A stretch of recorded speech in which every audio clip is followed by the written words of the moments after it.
This is an intro. Intro. Hustle and Flow Chart with your boy, My boy. Matt Wolf and Joe Fear. Hey. What's up, everyone? Hi there. Hey, welcome back to the Hustle and Flow Chart podcast. We're back again. My name is Matt Wolf. I here am with Joseph my Fear. co-host, Joseph Fear. I introduce myself, damn it. I just keep on talking over you.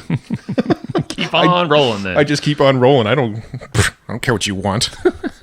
It's not a good negotiation tactic, my friend. It's not. But my friend is. See, I'm putting you on an even plane. Yeah. My friend. Are you hinting at something for this episode? Maybe. But you can speak it out if you wish. Yeah, so today we're talking to Chris Voss, author of Never Split the Difference, which is probably the best book you can possibly purchase on the art of negotiating. 100%. 100%. Now, this dude, he's an ex-FBI hostage negotiator, so he's got some really cool stories about hostage negotiations, and then he translated his hostage negotiation experience into how to negotiate for sales and how to negotiate in business and, well, pretty much anything in life. We even talk about using negotiations to strengthen your relationships. So, hey, why wouldn't you want to learn negotiation techniques? yeah, no, it's super cool. It's really cool, and Chris, he's actually got a really, really awesome newsletter where he's sending out tips and tactics and things like that all the time, and he wants our listeners to join it, as you very well should, because it's great advice. And here's how you get on it: you actually text the number 22828. So you Don't do this while driving, though, please. Yes, don't do this while driving. But send a text to the number 22828, and in that text message, type the word FBI empathy. All one word, no spaces, no capitals, just FBI empathy. Text that to 22828, and you're going to get on Chris Voss's mailing list with all of his tips and tactics and things that he mails to your email. Yeah, he said it's a Tuesday newsletter, and it's just like bite-sized, digestible, and you could just swipe some really cool technique, action item, thought, whatever it might be around this negotiation stuff. And I think after listening to this, I am like more giddy to go down the rabbit hole, because like that book, man, it's cool. And then there's just, I don't know. This interview is fascinating. Yeah, no, you're gonna love this interview. If you talk to people in your life, you're probably going to enjoy and get some value out of this. Like, quite literally, if you ever have conversations with people, this is a valuable interview for you to listen to, because it's going to help you be a better communicator in general, just period. It will. Yeah. Right? Yeah, and I even said a story about my wife Heather, and like how she was asking me why, and then I reframed that, I'll say it in the interview, of why and how I did that. Yeah. And Chris is like, there you go. Yeah. So you can apply it everywhere. Everything's just a communication, and it's not a combative thing like negotiation. I think a lot of folks think it's like this, like, hard-nosed sales thing, or I'm going to a car dealership, I'm going to get the best deal out. Like, chill out. Yeah. Like, I mean, some of these tactics will help with that. 100%. For sure. No, but that's not what overall, like, that's not everything. Yeah. It's everything. It's communicating. For sure. With empathy and all that fun stuff. So, for sure. And we also took notes on this episode for you. Always. Yeah, so if you go to hustleandflowchart.com/comp, I want to remind you that these notes are only available for a limited time. You have about a week window to go grab these notes from the day the episode goes live, and then they kind of get overwritten by future notes on future episodes. So when this episode comes out, you're going to want to go grab those notes over at hustleandflowchart.com/comp, C-O-M-P. Be quick, though, because they will go away and be replaced by other episode notes, which is cool and dandy, but you just got to be quick. Yeah, we don't want to hear complaints from people in support about, oh, I didn't get those notes because I didn't get in time. Well, we told you. We warned you. We done told you. All right, so stop sending us complaints to our support that you didn't get them in time, because they're there right now. There was just Depending on when you're listening to this. There was just one person that asked that. Yeah, well, that person, That one. Listen up, buddy. I won't call you out by name, but they're there for a limited time. hustleandflowchart.com/comp. Go get them. They do go away. I'm not joking. Matt means business. We do have a sponsor. We do. I know. Your point. I mean, I'm just laughing over here. Our sponsor is Ahrefs, and they're just badass. We've told you before. These guys, we were using their tool years and years prior to them ever even approaching us for sponsorship. When they did, we're like, well, duh. So we've been telling you, like, if you go on previous episodes, you can hear like little tidbits of how we use Ahrefs and cool little tools. Check out their YouTube channel. If you just like Google Ahrefs, that's Ahrefs. You can Google, or you can YouTube it. I said Google the YouTube. Yeah, Google their YouTube account. Yeah. Just go over to Ahrefs and find their channel and like sort by, I don't know, most popular or whatever. You'll see a ton of things. I mean, they literally have things about YouTube, local marketing, how to get folks to actually link back to your sites. Like if you have Wix, why would you have Wix? Well, if you have Wix, I mean, there's like all these different methods. They basically, all these things are like 10, 15 minute long videos, but they're straight up tutorial videos on how to do this stuff. So you kind of have no excuses and like, oh, I don't know, I don't need this tool. And like, but what if Ahrefs is too expensive, Joe? Well, lucky you, there's a trial offer. If you can, find some change into your couch seats, I'm sure you can afford this for at least a week. So it's $1 a day for 7 days. It's a 7-day trial, and you get full access to Ahrefs if you go to ahrefs.com. That's ahrefs.com. $7, 7 days. You're going to get it. You're going to use it. You're going to be like, holy crap, this is going to make me so much money. And you're probably never going to cancel it because, well, I mean, I like making money. And it's cool because like you can, I don't want to make people feel bad, but you can like go and do like a site audit on like one of your friends. You'd be like, bro, your site is whack. Dude, that is such a good way to make money. And we weren't even planning on talking about this, but if you were to just get Ahrefs and you were going to plug somebody else's site into Ahrefs and then go to them and be like, hey, I just ran an audit on your site. I can fix this up for you. Just pay me $2,000 a month. Boom. You just bought 20 Ahrefs accounts. There you go. Okay. If you don't have any money for the ongoing after the trial, just sell a freaking audit. Like, swear to God, you sell that thing for the monthly, whatever it is, done. Yeah. You can make that money just by like one sale. But for now, go pay the $7. Check it out for 7 days. ahrefs.com. Let's go talk some negotiation with Chris Voss. Hey, Chris, welcome to the show. Hey, I'm happy to be here. Thanks for having me on. Yeah. So, we, I was telling you, it was Roland made the connection. I think you've been on his show. That was a fun interview over there. His Business Lunch podcast. And we've just been seeing your name, your book, Never Split the Difference, around in the marketing community specifically. That's kind of where we live a lot of our time. But it was just like, okay, we got to talk to the man. We got to have the man on the show here and dive deep. And yeah, thank you for your time. So I appreciate you very much. Yeah, and it's cool. And I know it's been resonating with people in the marketing community and some other slices of the community as well. And it's been really, it's cool. It's a lot of fun. The book's doing well. Yeah, no kidding. So it's been out, a few years now, I believe, right? A couple years? Just had the 3rd anniversary. It's still a toddler. It's still 3. Nice. Well, happy anniversary. Yeah, that's awesome. Yeah. No, for folks, because I know you're doing a lot. You have a really interesting background in the FBI and all the different negotiation situations you've been in yourself. Now you have the Black Swan Group. Give us a little overview of, maybe we start with a brief backstory. We won't go too crazy on that. And then catch us up on what you're doing today. Well, I was an FBI agent. I was an FBI hostage negotiator. Ended up being the FBI's lead international kidnapping negotiator.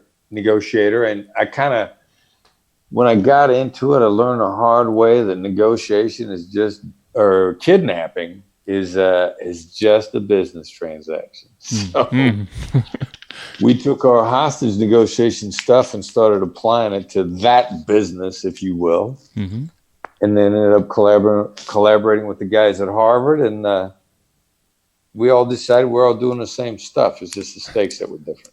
Yeah. Interesting. So you spent 25 years in the FBI leading those types of negotiations? Well, I was our total time in the bureau was 24 years. 24.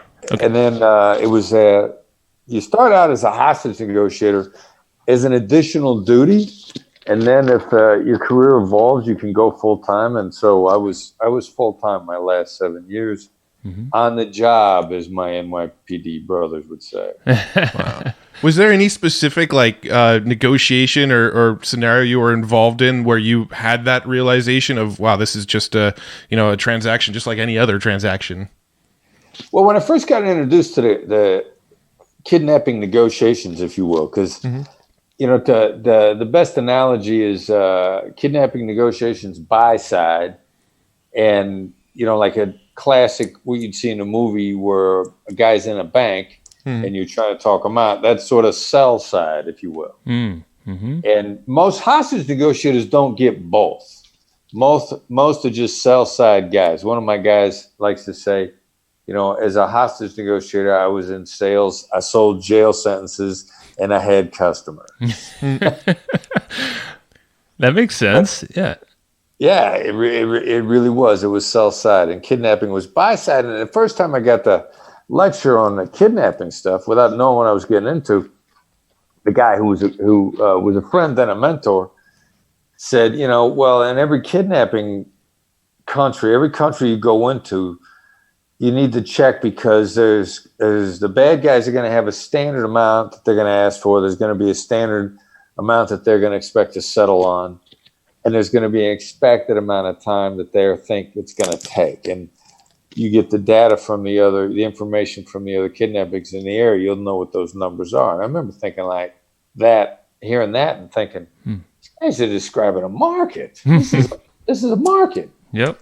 And it was, it was. And then we would do marketing in the market, when we would have hostage families make statements in the media to affect, the people that were on the other side of the transaction with us. And the most dangerous negotiation is the one you don't know you're in. And that's kind of the definition of marketing, isn't it? That's a very good point. Yeah.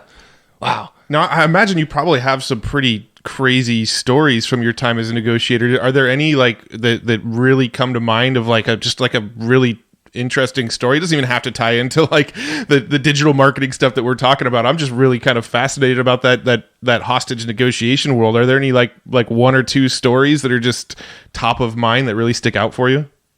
There's a number of them, and one of my favorites was this Fox journalist named Steve Santani. He gets grabbed in a Gaza Strip and just vanishes. I mean, friggin' vanishes. In the Gaza Strip, it's a fishbowl. It's tough for somebody to vanish and nobody to know where they are. So initially, we figure, we assume the worst. Body vanishes and not alive. And so there's a fair amount of floundering around the case. The Fox people very concerned about their executives. Depending upon which side of the political spectrum you're on, you may or may not like Fox, but they cared about their people. They cared about Steve Santani. Sure. We're working a case. The guy's vanished, and suddenly a group of bad guys claims to have him, but they don't want to talk directly, and so we start coaching the people involved to make statements in the media. And then initially, and then it begins to have an effect on the bad guys. And we actually, to everybody's credit, to have a statement that affects somebody, you have to make it with respect. And because respect is a great currency. Always respect the other side. And then they got into a proof of life issue, and we floated a proof of life question which they didn't answer correctly. And we, instead of giving in, we said, hey, look, you didn't answer it right. We don't think you have it. Which that immediately suggested the bad guys on the other side of the table realized at that point in time the people who knew what they were doing were the counterparts, and they weren't going to be able to frighten us or intimidate us or get us to do stupid things. And thank goodness that Fox took all our coaching. And when we coach the Fox people to say, you didn't answer it right, and they want to say, well, that's close enough. That's close enough. We can't risk anybody's life here. And I said, no, they know they didn't get it right, and we got to show them that the people on both sides of the table here are professionals, and we're not going to be scared. And as soon as they came back with that nuanced answer, very short order, the bad guys ended up letting Santani go. Wow. It's just these subtleties that you can pick up on. And I love that you were able to coach them as well, and they took your coaching and applied it. Yeah, and really what I was when I ran the FBI's international kidnap operations, the negotiation response, I was a coach. I mean, I don't speak Arabic. How am I going to go to the Gaza Strip and do the negotiations myself? I gotta find somebody that speaks the local lingo. All they have to do is be coachable. And that's really why the business is done really well, because we're not going to know the nuances of your industry, but we do know human nature. And if you're coachable, we'll make you better. That's awesome. And so talk about what you're doing now with the Black Swan group and how you're actually coaching folks through your book and all that. Yeah. We do it at all levels. I mean, we come into people's companies and we give training. We focus a lot more on individuals and companies. Mm-hmm.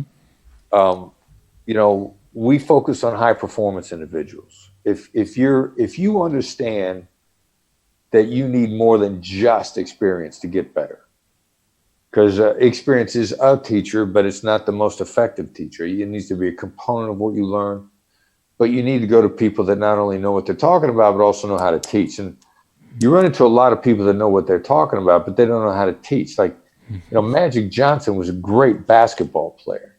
Yeah. He wasn't a good coach.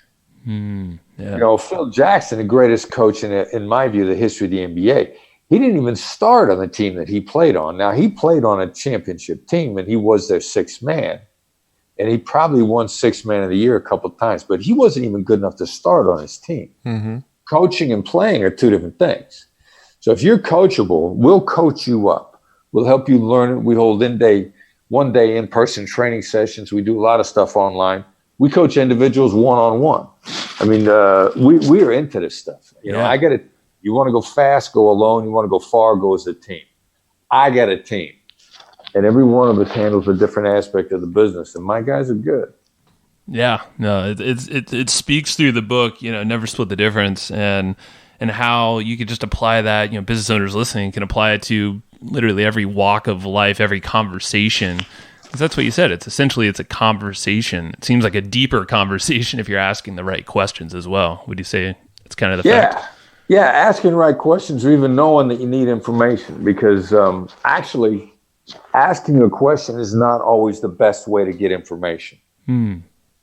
So, we teach people why that is and what the difference is. I mean, there's one skill that we teach is kind of magic. It's almost kind of unfair. I like it. Let's hear it. The quickest way to get some information out of somebody is get them to correct you. So how would you do that? You might repeat back what they said. You just repeat it back to them wrong. Like you're intentionally trying to paraphrase what they said or trying to get the gist of what they said, intentionally repeating it back to them wrong. And what they'll do is they'll correct you more clearly and more concisely. And a lot of times correcting is so satisfying. Correcting is overwhelmingly satisfying that they'll tell you stuff they would not have otherwise have told you. That makes sense because it puts them in the driver's seat. And, or seemingly they think they're in the driver's seat, but you're getting more information, it seems like. Yeah.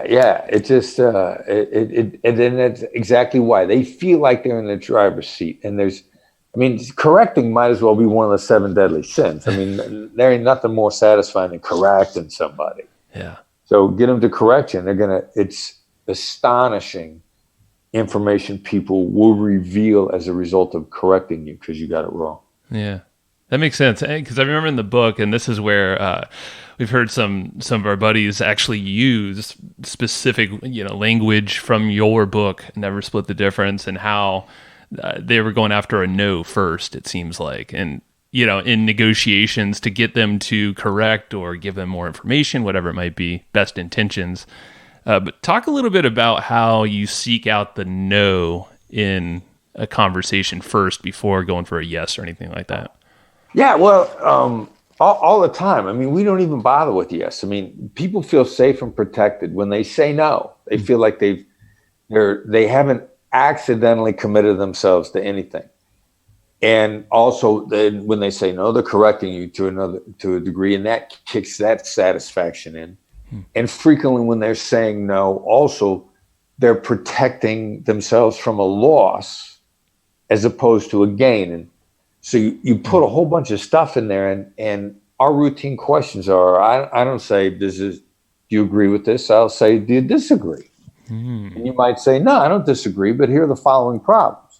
Now, if I just said, does anything about this work for you, where I'm looking for a yes, And if there are problems, I want you to tell me. You're not going to give me a straight answer because you're going to feel like if you say yes to any aspect of this, you've made a commitment and you don't want to back out of that commitment. Mm-hmm. So if you tell me what the problems are and I fix them, having said yes, you're going to feel obligated. So, you won't give me the problems freely after a yes. You give them to me freely after a no because you don't feel this obligation. You don't feel this trap. Mm. That is interesting. Yeah, I haven't thought of it that way, but you're committing yourself to something with a yes. And humans love consistency, so they're typically going to want to follow through. And so they're like, shit, I don't want to give them a yes. Now, I'm actually thinking of like negotiations that I've been in the past where people have used it on me, and it's just now clicking in my head that was used on me. I remember somebody was trying to sell me like a consulting package at one time, and they asked the question, would it be out of the question to believe that we can work together on this? And I was like, no, that's not out of the question. And they're like, would it...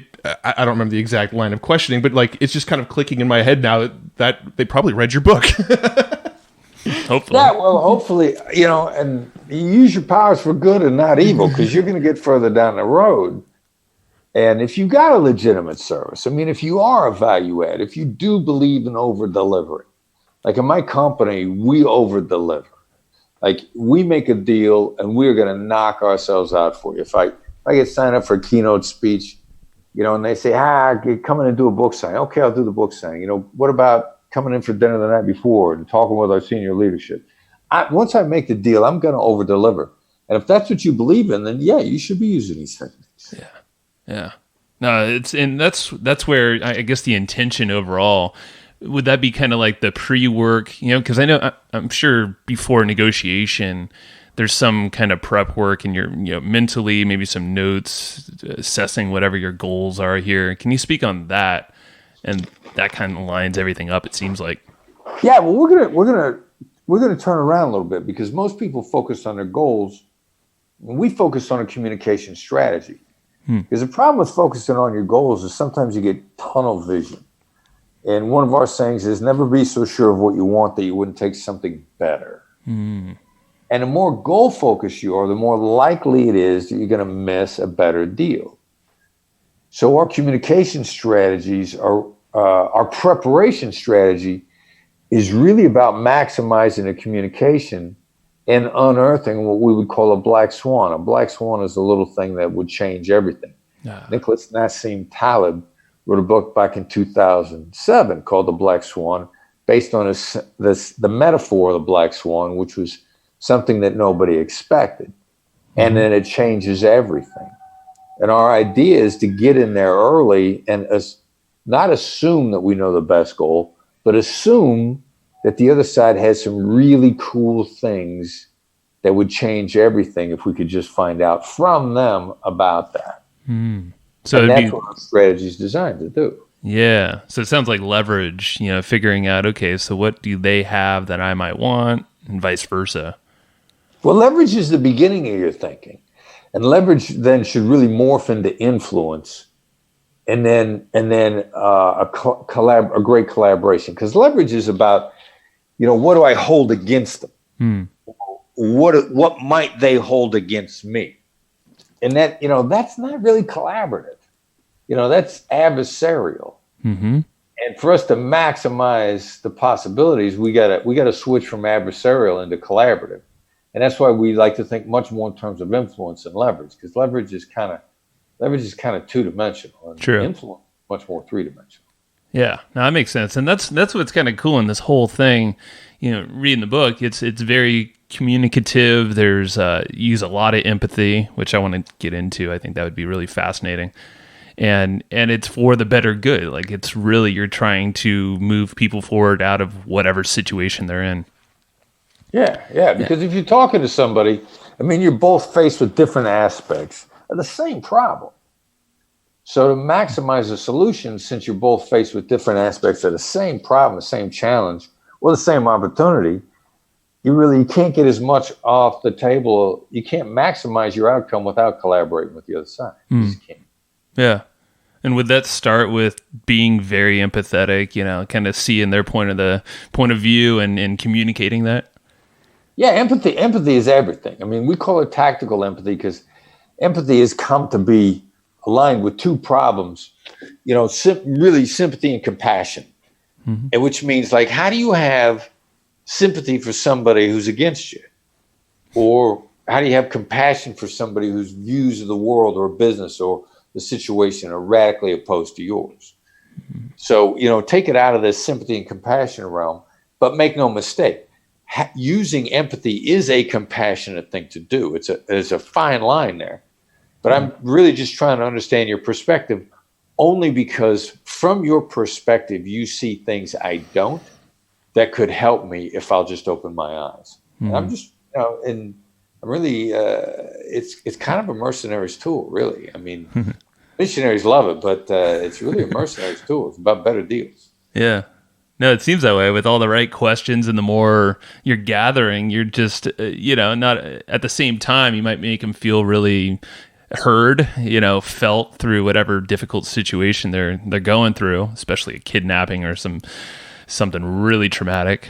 But even in business, or your business is up against a wall, sure. Or you're not making your quarterly numbers or your annual numbers. Or a company that we were talking to the other day, if they'd have just collected on all the contracts they had signed, they'd have exceeded their annual numbers. But since they didn't collect on all the contracts that were signed, they fell short of their numbers. Now, they made the deals, but they didn't realize the revenue. And so, they're all bent out of shape over money that's out. They don't even have to get any better. They just have to collect on what the deals that they made. Yeah. That makes you feel like you're a hostage, right? I mean, they go from their annual meeting is either celebratory or it's a downer. They're scared. They're taking themselves hostage over their reaction to the numbers. So what do you suggest for them to do in that scenario? Well, one of the real big problems is some of the deals that you sign are never going to happen because the other side's just never going to perform. So you need triage earlier on to find out whether or not the deal was ever going to be there. There's a saying in sales: it's not a sin to not get the deal; it's a sin to take a long time to not get the deal. So we need a much more of a diagnosis up front as to whether or not this deal is ever going to happen. And you got to go back and rethink some of your processes. And then what it does is it not only eliminates those deals that you're never going to collect on, but sign. You spend a lot less time chasing bad deals.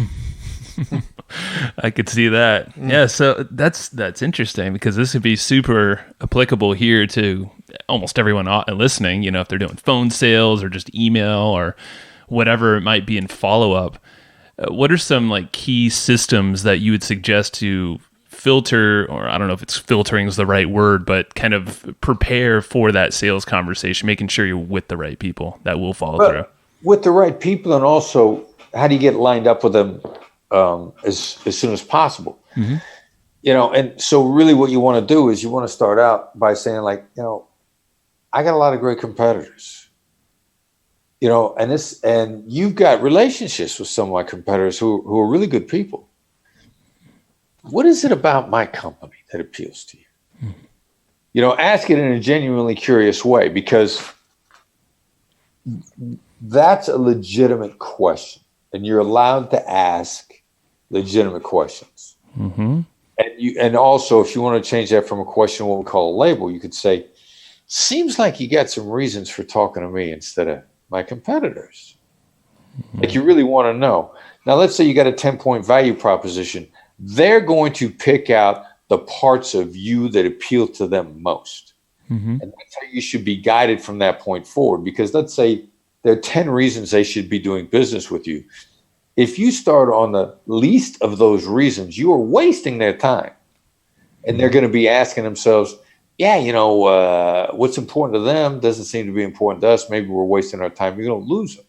You need to get honed in right off the bat as to what about you matters to them. I mean, there's no shortage of salespeople that say, I hate it when the CEO's in a room and we make our pitch, because we're not going to get a third of the way into our presentation. He's going to interrupt us and start firing questions. Well, what that dynamic really is you've been wasting a CEO's time on stuff he doesn't care about. And thank God he got fed up and started asking you questions instead of storming out of the room. Sure. You just saved everybody time. Yeah, but that's a cliche among salespeople and even marketing people. We hate it when the CEO interrupts. Actually, the problem ain't on the other side. The problem's on your side, and he's telling you that you're not dialed into what matters to him. And you can do that up front. You don't have, you spend 3 hours on your presentation, and people, I worked on this for 3 hours. I got to do the whole thing. No, you don't. Be prepped, but start out by trying to figure out what parts matter most to your counterpart, and you're going to save yourself a massive amount of time. I love that. And I love the opening the door with a question like you said, what is it about us that stands out, or why are we talking today in your perspective? Or what is it about my company? And then immediately you can hone in the conversation, at least start it out going down that vein. Yeah, and then you could start to pick out where you might be overselling too. If you start if you have 10 bullet points of these are the main value propositions, and they hone in on 3 of them, but you start talking about 2 of them that they didn't mention, then you're kind of overselling, or you're selling in the wrong direction. Yeah, selling in the wrong direction. Exactly right. And what they're suggesting, again, never be so sure of what you want that you wouldn't take something better. There's probably a way they could tweak for you what you're offering and make it even more profitable for you and even more effective for them, which sort of doubles value on both sides. Mm-hmm. Yeah, and it's all with listening and prompting them and it seems like guiding them down the vein that they were approaching you about anyway. All 3 of those things combined: listening, prompting, and guiding. Absolutely. You got to listen to be able to get the prompts right. And then, data improves design. Feedback that they've given you now continues to help you hone in on what matters to the other side. Now, if somebody's response to that question, why did you come to me about this? If somebody's response is, I'm kind of exploring all the options, I'm talking to you and the competitors, is that kind of a sign that maybe they're not the right person, or is that an indicator of something else that might take the conversation in a different direction? Well, in every interaction, there's a favorite and a fool. And if you don't know who the fool in the game is, who is it? Us. You. So that kind of an answer tells you you're the fool in the game. Mm-hmm. Good point. And that's when then you politely extricate. This is taking a long time to not get the deal. And this horrifies a lot of entrepreneurs in the early stages. And there hasn't been a single seasoned person that I've run across that hasn't said, man, if you'd have taught that to me 10 years ago, we'd have a lot more money in our bank account right now. Yep. And be working a lot less because you're working with the right people. Yeah. You're working with the right people. I mean, one of my favorite, and the right people is an interesting point. One of my favorite guys out there, who's also heavy duty into marketing, Joe Polish. I'm not sure if you're familiar with Joe. Oh yeah, we know him well. I'm a huge Joe Polish fan. He's a friend and he's a colleague and he's a brilliant dude. Sure. And there's 2 acronyms he likes. He says there's half clients and there's ELF clients. Half is hard, annoying, lame, and frustrating. And the L might even be lucrative, but if they're hard, annoying, and frustrating, they're not the right people. They're the wrong people. And instead, you're looking for the ELF people: easy, lucrative, and fun. Yeah. and that's what your focus should be. And I love that. I quote Joe on that stuff all the time. Yeah, no, it's brilliant. I forgot about the ELF, but yeah, it's amazing. And why would you want to be in business without ELFs, as your clients? And they look cool. Yeah, and even though there's a minority, it's a big world. Sure. So, that minority doesn't mean there aren't still several million of them out there. Oh, they're out there, yeah. So how would you suggest, what are some common ways that, let me see here. Actually, you kind of answered that. I was just thinking of how the filtering, really, because it's like the way that we bring ELFs, quote unquote ELFs, into our business is our content. It's this podcast. It's our follow-ups, and they kind of almost self-select, which is really cool. Yeah. And if you have enough value out there and you're speaking their language, the right people attach to that language, and you put a little lure out there into the pond or whatever it is with an email, and they're like, oh, there's a response. And then the conversation at sales time is pretty dang simple and fun. So, yeah, I could totally see that working out. Yeah, well, and that's exactly it. If you're putting out free content and they're attracted to you because they resonate with that content, that's one of the great pre-screening issues. And we will talk to people, and if they haven't come after us for our content, I'm going to try to find out from them what, if any, content they're after. Because sometimes I get a head of sales who's only talking to us because one of his people is a huge fan. But this head of sales, this guy doesn't read anything. He doesn't listen to podcasts. He doesn't read books. He or she, they don't specifically work to make themselves better. What's that guy telling me? That guy's telling me that by and large, he believes that the best teacher is experience, which means he's not going to invest in education for his people. So you start to follow the thread. The best indicator of future behavior is past behavior. You take a look at what behavior led you into an interaction with that person. If you're willing to look at it, fairly, legitimately, not with any bias, it's going to tell you whether or not what they're going to be like to deal with.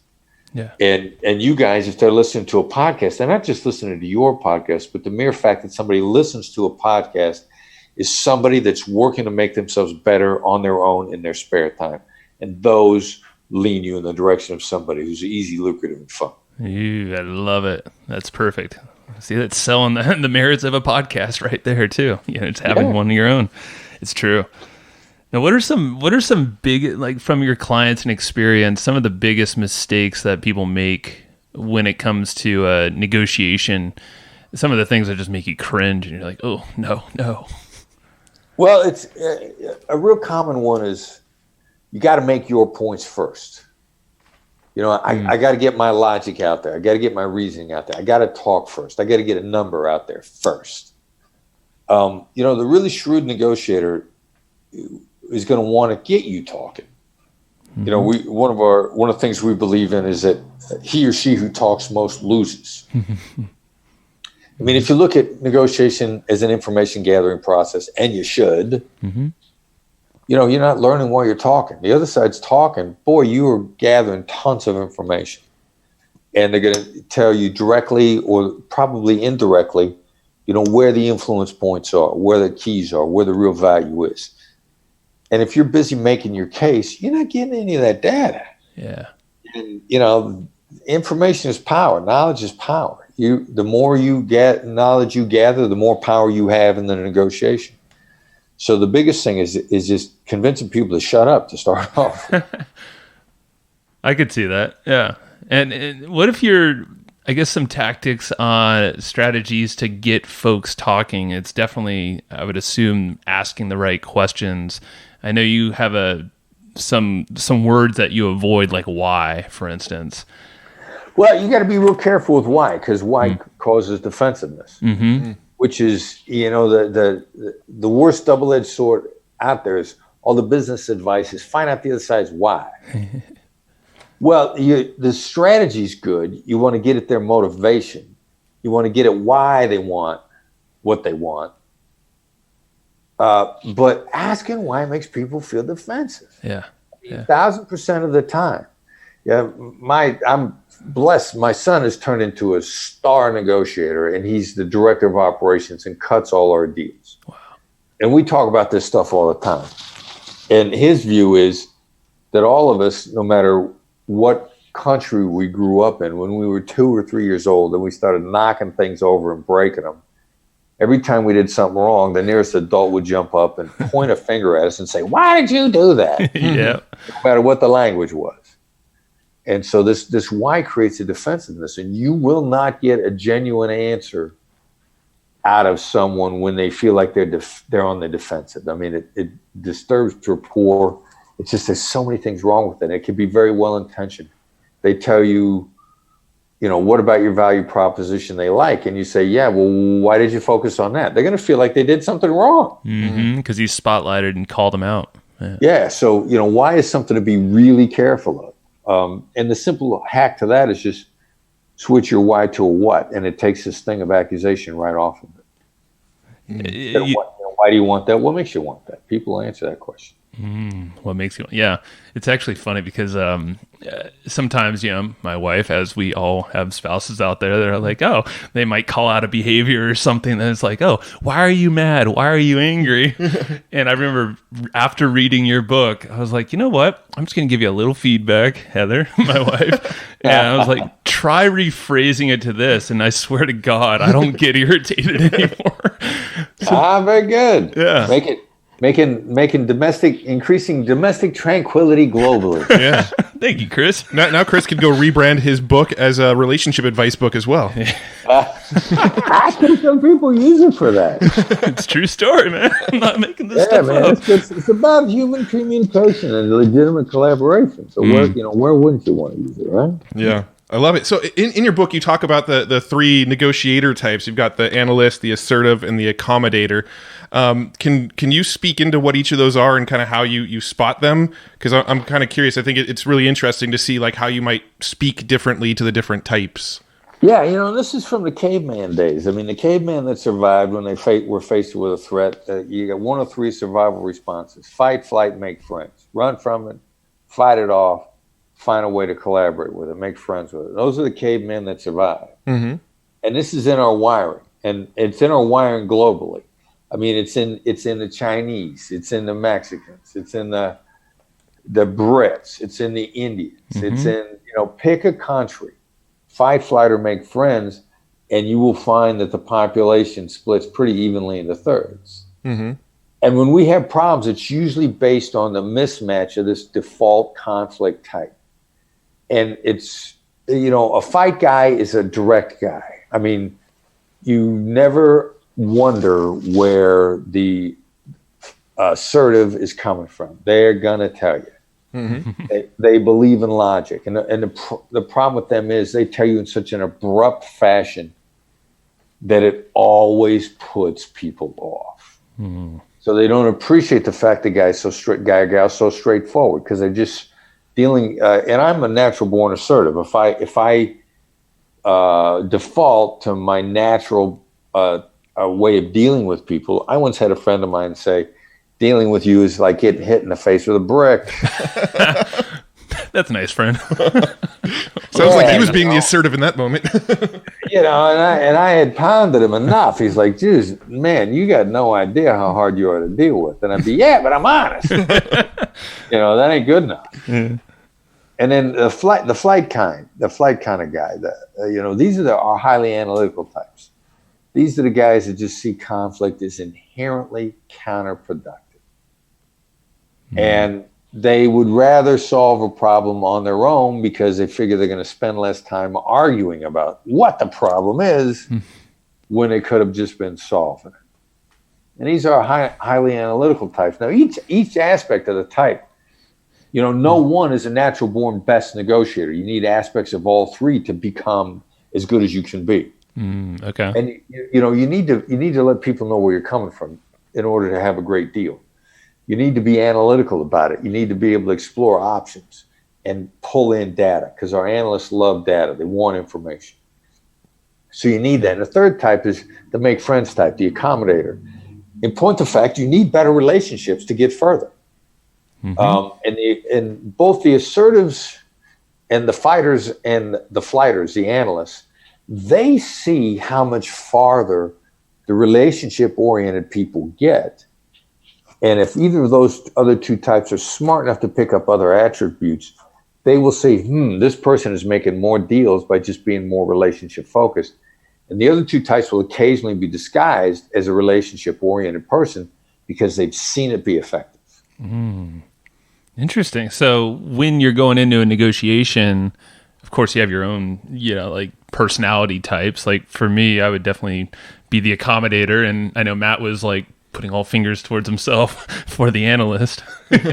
How would you snuff someone out? Like, are there key attributes to someone you would look for before negotiation? Well, nobody's ever going to look like an assertive who's not. Yeah, that's pretty obvious, that one. Yeah, I mean, and that's what everybody sees that guy coming, guy or gal, and that's a person we always imagine on the other side.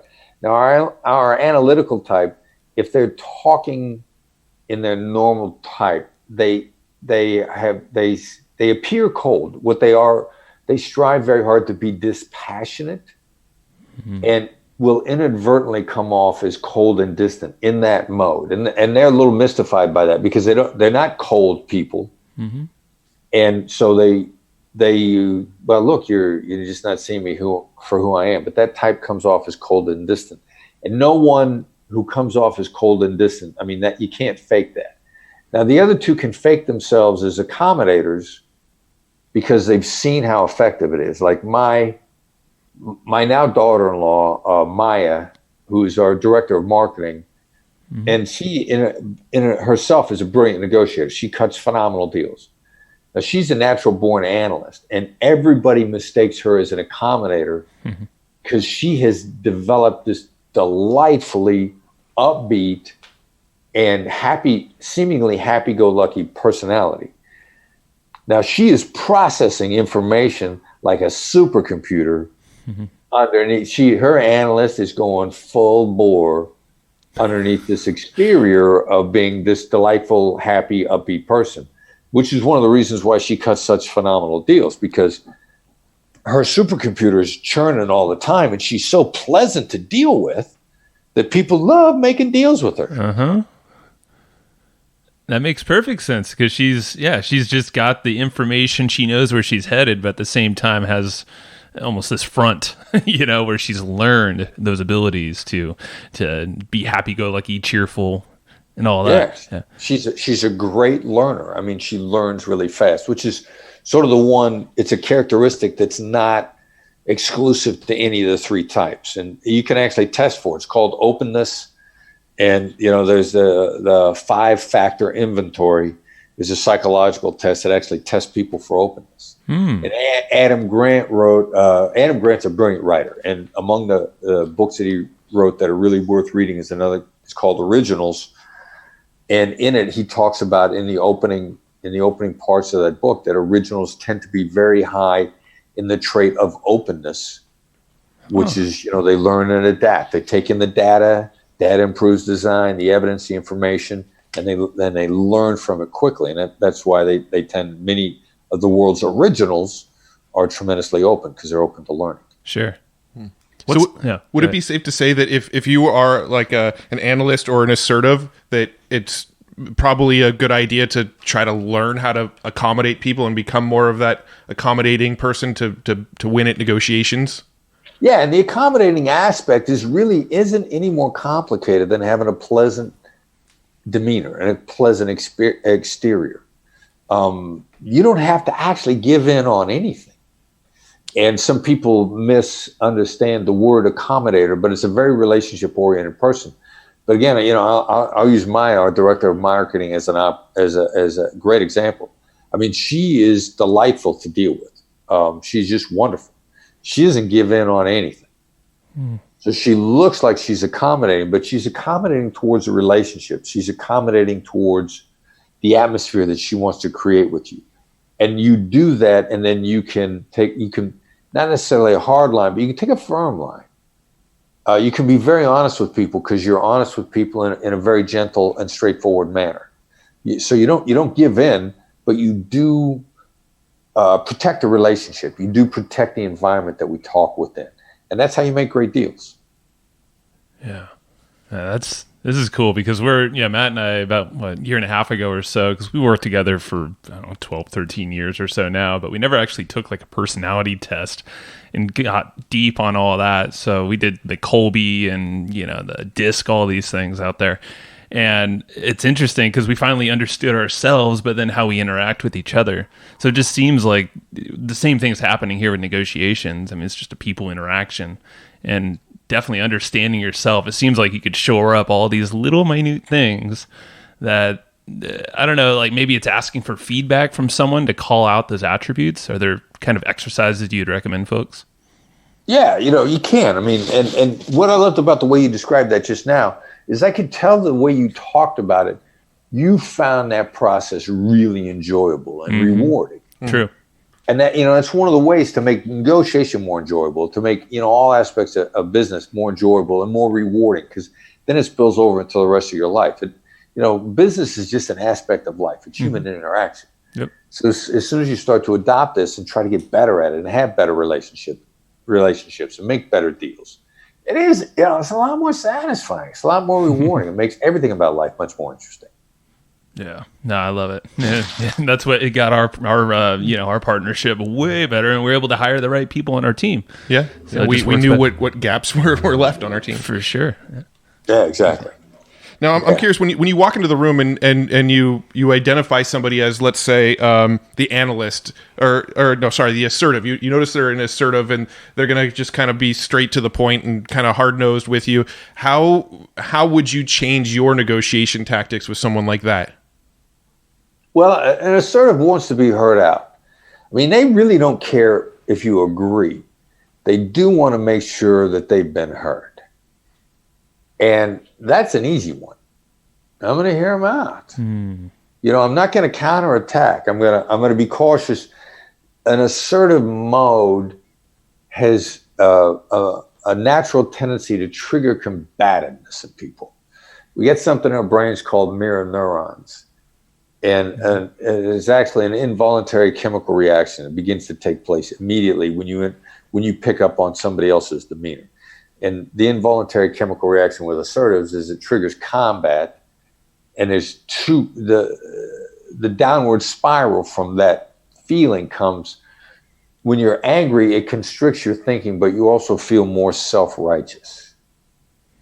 So you're going to dig into your bad position, and you're going to feel even more entitled to do so. So even if the feedback that you're getting is telling you that your current course of action is only making things worse, when your thinking is constricted and you feel self-righteous, you don't care. You're going to keep going anyway. Right.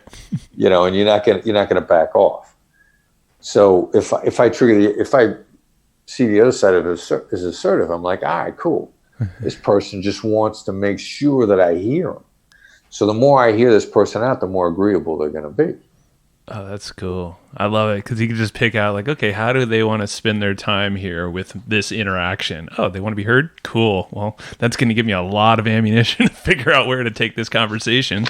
Exactly. Yeah. Tremendous amount of ammunition. And if you can keep yourself from overreacting to them initially, right, then you're headed, that there's a real clear fork in a road, and one is a great path and the other is a downward spiral.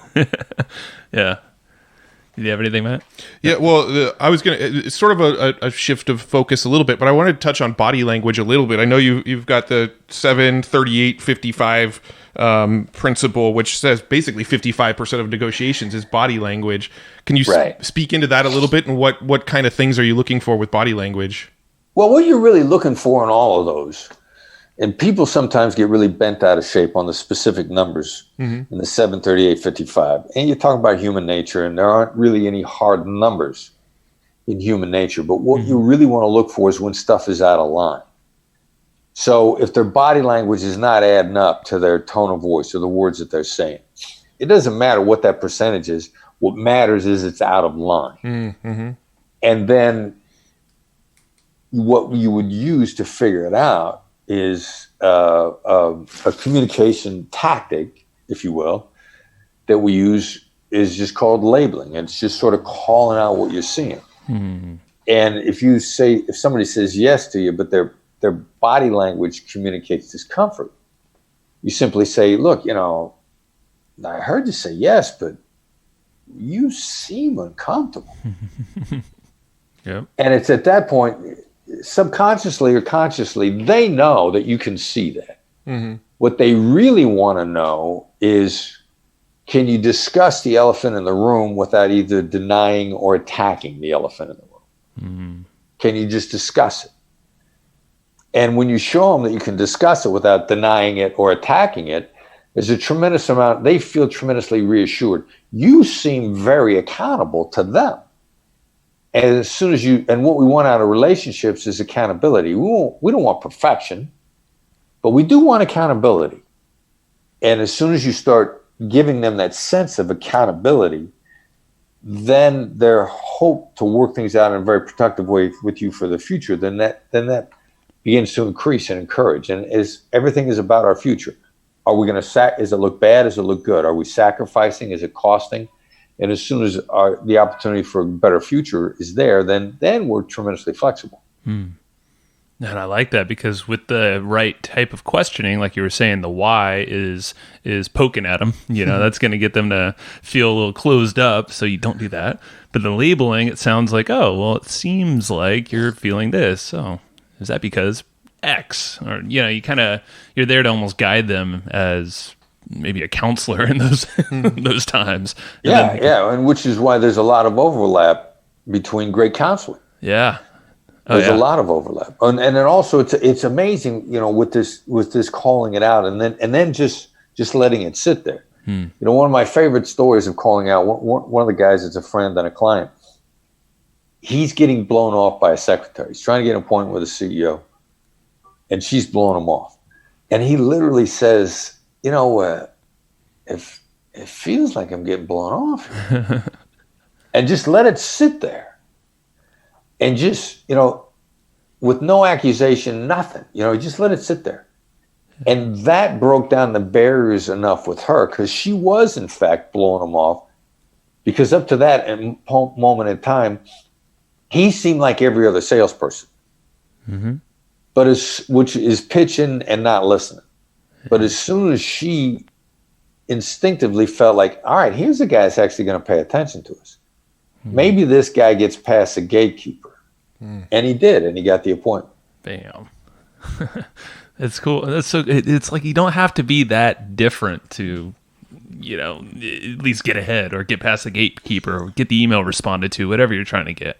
Nah, you don't. And to borrow the phrase from Tony Robbins, it's usually a 2 millimeter tweak that's going to make all the difference in the world. Yeah. Jeez. Love that. I believe it. Now, I'm curious about the name of the book, Never Split the Difference. When I've talked to a lot of people about negotiation, where, usually the consensus is you're kind of going for a win-win by the end of the negotiation, where both parties kind of felt like they won. Now, when I think of the title Never Split the Difference, it kind of means, I assume it kind of means like don't meet in the middle. Like if that person's at 5,000 and you're at 2,000, don't go at 3,500 or whatever the math works out. I'm not doing fast math, but you're the analyst here. Is that kind of the meaning of the book? Is you should be winning at the negotiations as opposed to kind of meeting in the middle with the negotiations? Well, yeah, meeting in the middle. First of all, most of the time that's a sucker move. There's an old saying in negotiations: the person that offers to meet you in the middle is usually a poor judge of distance. That's good. So somebody who starts offering to split the difference early on probably just changed the goalpost so that the target was different, and they ended up where they wanted to be all along. So it's usually a sucker move. The cutthroat negotiators will sound like a win-win, and they'll say, "Hey, look, I'm looking for a win-win here. Let's talk about this a little bit. Let me throw out some ideas to you, and you throw out your ideas, and we'll split the difference. We'll meet in the middle." Well, they're just maneuvering you to where they wanted you to be all along. Problem one. Problem two, like our principles. I'm not sure if your morals, your principles are good or mine are, so let's split the difference. We'll compromise our principles. No, that doesn't feel right. No way. No, it does not. So let's actually be open to the best outcome. And, I also need to be open to the idea that you might be right. Not splitting the difference. I'd never be so sure of what you want that you wouldn't take something better. What happens if your idea is better than mine? We split the difference. I just screwed up your idea. I just cheated myself because I had so much tunnel vision. I was so focused that I was right that I left all this opportunity, all this money on the table. Yep. So it's really about, avoiding compromise like death. And taking the time to find out what the best deal actually is, and then we decide whether or not we want it. Makes sense to me. Yeah, and at the end of the day, it should be a win on their end as well, but that's not how you're framing it in your mind while you're in the middle of it all. Yeah, I'm looking for the best outcome. Now, I also know that, if I make you feel like you lost, that's going to hurt me long term, because you're not going to say nice things about me, and you're not going to want to keep doing business with me. Right. And survival is about long-term collaboration. And I don't survive by making people feel like they lost. Yeah. Yeah. No, it's you're spreading joy through strategic negotiation. I love it. Hey, man, there we go. We got to spread joy. We want happiness. Hell yeah. I love it. Let's end on that note. I love it, man. Awesome. So one question we like to ask all of our guests before we wrap up, are there any books that you find yourself recommending to your clients a lot, or maybe you revisit yourself quite often? Yeah, well, and it's kind of what's the purpose of the book?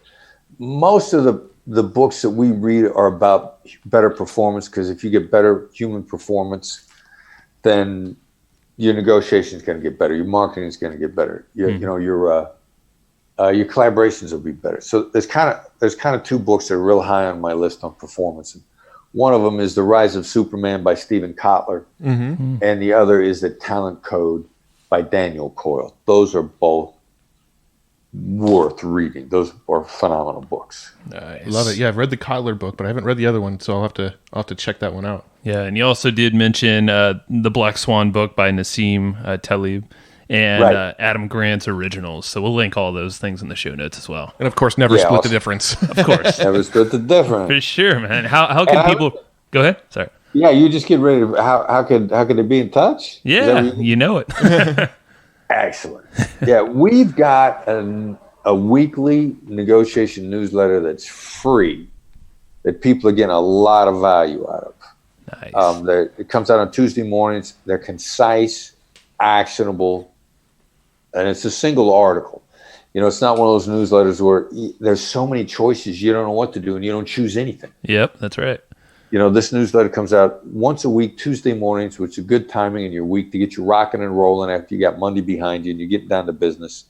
Tune up your day. It's a short read, 500 to 800 words, actionable advice. Now, the best way to subscribe to the newsletter, and again, it's complimentary, or it's free as a federal employees, as I used to be one. We say if it's free, I'll take 3. Good price. Yeah. There's a text to sign up function. The message you send is FBI empathy, all one word, lowercase. Don't let your spell check put a space between FBI empathy. And you text that one word message to the number 22828. And the number again is 22828. FBI empathy as one word. And you'll get a message back asking you for your email.